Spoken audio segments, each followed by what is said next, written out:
vous saluons dans le précieux nom de notre Seigneur Jésus-Christ. Aujourd'hui, nous terminons notre leçon qu'on avait commencé depuis la semaine passée, dont le thème était le chrétien face à la persécution.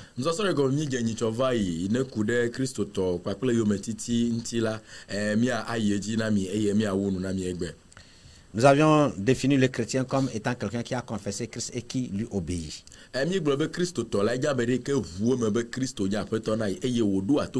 Et la persécution, nous l'avions définie comme étant un mauvais traitement infligé aux chrétiens à cause de sa foi.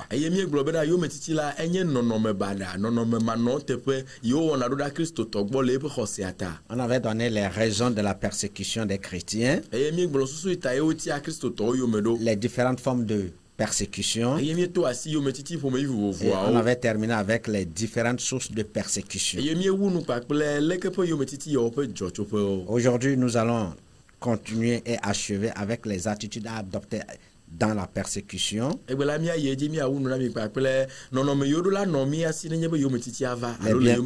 bienfaits de la persécution et conclure. Que Dieu bénisse sa parole dans notre cœur.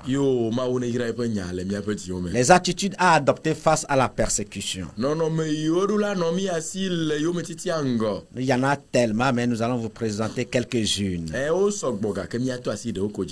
Une des attitudes, c'est reconnaître que la persécution fait partie intégrante de la vie chrétienne.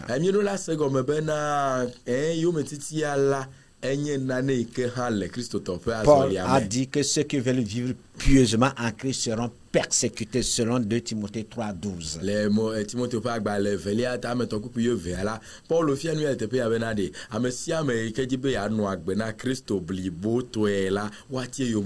Jésus a dit que le monde l'a haï et que nous aussi nous serons haïs parce qu'il a été haï par le monde. Nous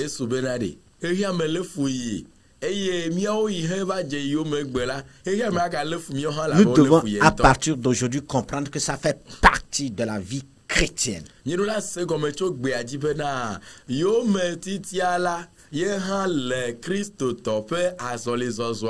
Autre attitude, nous devons faire confiance en Dieu et prier pour soi-même et demander le soutien de Dieu.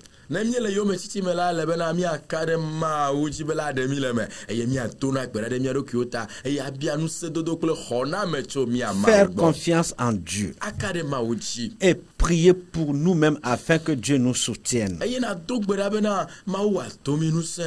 Voilà. C'est ce que Étienne avait fait lorsqu'il était persécuté. Il a prié. Nous devons autre chose faire, nous devons faire autre chose, éviter de menacer et d'injurier les persécuteurs.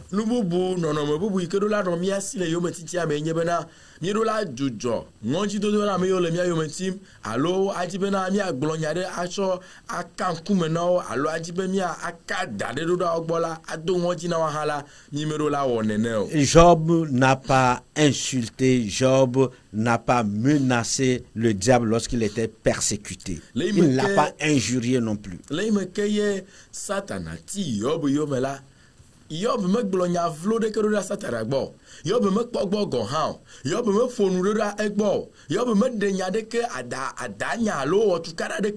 Paul dit que injurier, nous bénissons.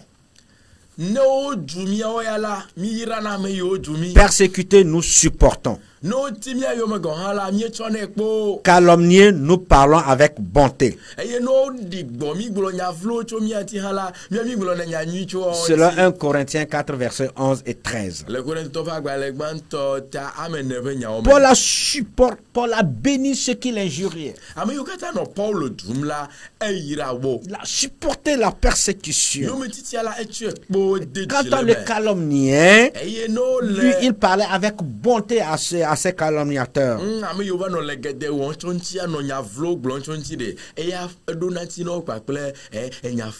Nous devons aimer et prier pour le persécuteur, selon Matthieu 5, verset 44.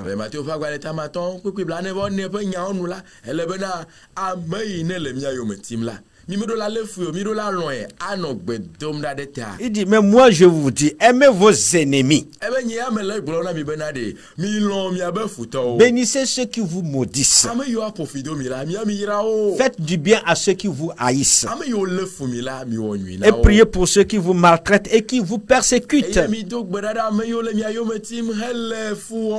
Le chrétien qui prie pour que son persécuteur meure ne fait pas une prière biblique et Dieu n'exaucera jamais cette prière.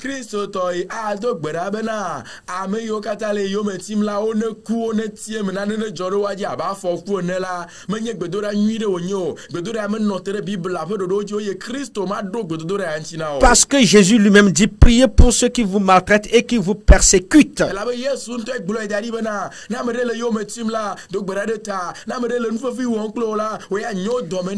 Afin que le jour où Christ le visitera, qu'il puisse le confesser. Le chrétien ne devrait jamais prier pour que son persécuteur meurt. Oh, Christo tomedola dogbe madao. Christo tomedola dogbe dabena. Yeyometila ameyole fuomo ila onekua. Christo tomedola dogbe madao. Paul a repris le même enseignement en disant, bénissez ceux qui vous persécutent, bénissez et ne maudissez pas. Et Paulo gaini a dit ga fi enkoto benade. Mi ira ameyole fi fomdo mi. Ameyole mi ayometimla. Mi ira o mi ga fofi de o. Romains 12, 14. Et dans le même verset, il dit, mais si ton ennemi a faim, donne-lui à manger. S'il a soif, donne-lui à boire. Car en agissant ainsi, ce sont des charbons ardents que tu amasses sur sa tête. Donc aimons et prions pour ceux qui nous persécutent. Autre attitude à tenir. Tenir ferme jusqu'au bout. Dans la persécution, il faut tenir ferme. La couronne, c'est à la fin qu'on l'aura. Les félicitations, c'est à la fin. Alors pourquoi devant la persécution, l'attitude que nous devons adopter, c'est de tenir ferme.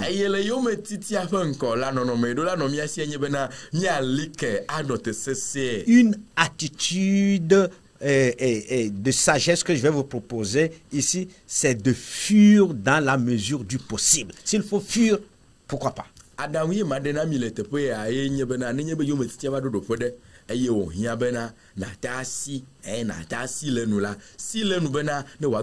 L'évangile nous dit que Jésus-Christ à un certain moment s'est faufilé et il a fui ses persécuteurs.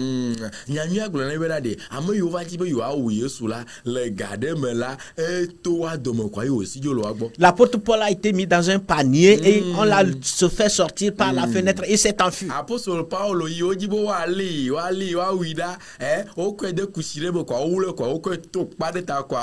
Voici quelques attitudes que nous devons adopter dans la persécution. Puisque la persécution fait partie de la vie chrétienne et que Christ a été persécuté, elle entraîne des bienfaits.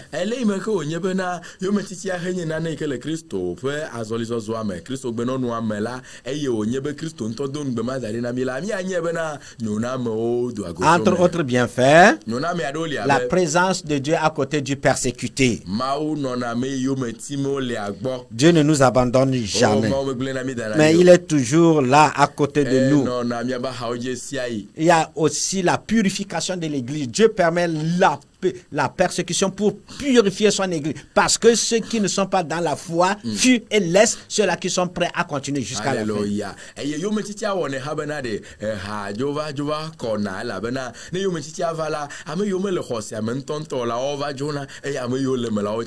À un certain moment, quand Christ prêchait, certains sont partis. Les apôtres aussi voulaient partir.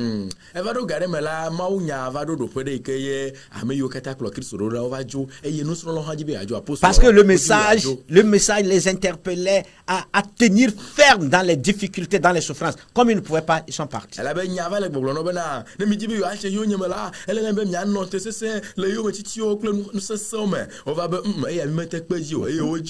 L'église, la persécution entraîne aussi l'église dans une vie de sanctification. Les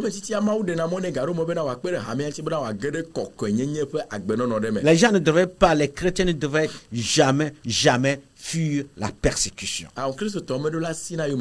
Parce qu'il y a des bienfaits. La persécution fait déclencher la puissance et la gloire de Dieu.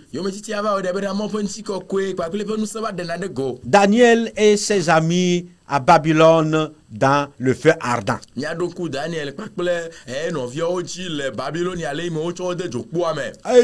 ont vu la gloire de Dieu. Donc, quand ils ont vu la gloire de Dieu, n'était pas-il 4 que j'ai jeté dedans? Mais j'ai vu quelqu'un qui est dans le feu et qui ressemble à un fils de Dieu.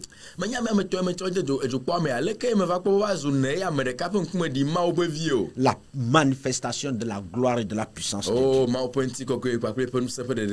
La persécution a pour bienfait aussi la conversion des âmes et la croissance de l'Église. Le livre des Actes nous enseigne cela. Par la persécution, les disciples se sont dispersés et à partir de Samarie en allant jusqu'à Antioche et à Césarée, l'Église a commencé par croître numériquement.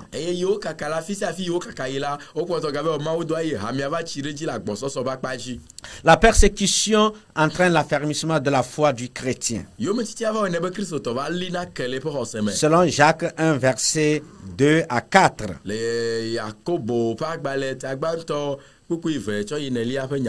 Jacques 1, verset 2 à 4. Il dit que nous devons regarder comme un sujet de joie complète lorsque nous sommes persécutés.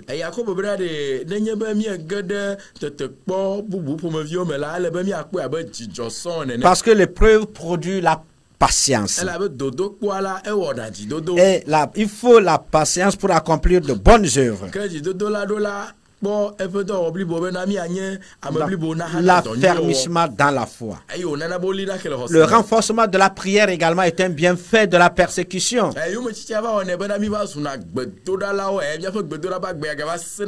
Justement, dans Actes 4, quand les disciples étaient persécutés, la Bible dit qu'ils se sont regroupés, ils ont prié, et là où ils étaient, la terre a tremblé et la prière a donné plus de foi aux chrétiens.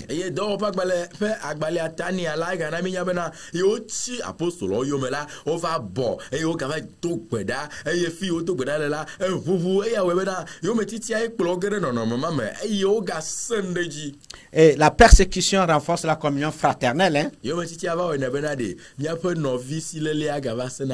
Et ça donne la prospérité selon Daniel 3, 24. Daniel 3, 27.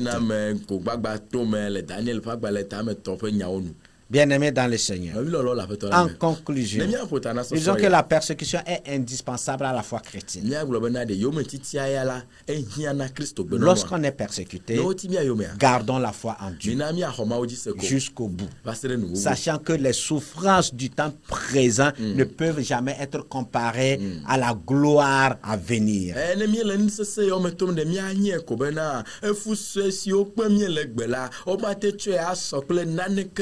À retenir quelques raisons de la persécution: l'engagement en Christ, une vie pieuse, l'acharnement du diable contre notre foi, la fermeté, l'amour en Dieu. Que faire? Gardons la foi en Dieu et persévérons jusqu'au bout. Verset à mémoriser. 2 Timothée 3, 12. Or, tous ceux-là qui veulent vivre pieusement en Christ seront persécutés.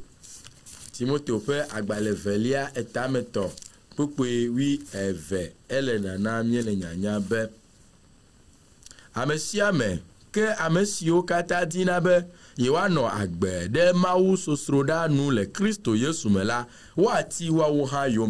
si tu veux être fidèle à Dieu, juste vivre la vérité, marcher dans la lumière, sache que tu seras persécuté.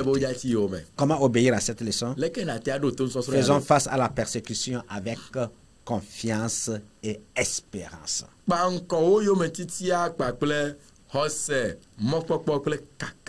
Que Dieu bénisse et fortifie tous ceux-là qui sont persécutés. Nous allons prier le Seigneur. Seigneur, nous voulons te dire merci. À cause de toi, nous sommes insultés. Nous sommes haïs, méprisés. Mais Seigneur, nous n'allons jamais abandonner. Car nous allons continuer avec toi. La gloire nous attend. C'est pour cela que nous intercédons pour tous ceux-là qui sont persécutés. Cette femme qui est persécutée par sa famille, son mari, et sur le point d'abandonner, nous prions que ton esprit la soutienne et la fortifie. Cet ouvrier qui s'apprête à quitter l'emploi parce que persécuté, soutiens et fortifie sa foi. Tous ceux-là qui sont persécutés, que ce soit par l'Église, en dehors de l'Église, Dieu de grâce et Dieu de paix, aide-le à avoir l'espérance. Comme tu as ouvert les yeux à Étienne, il a vu ta gloire. Lorsqu'il verra cette gloire, il pourra, Seigneur Dieu, continuer avec confiance. Bénis ta parole et soutiens-nous pendant nos temps de persécution. Au nom de Jésus. Amen. Amen. Que Dieu vous bénisse.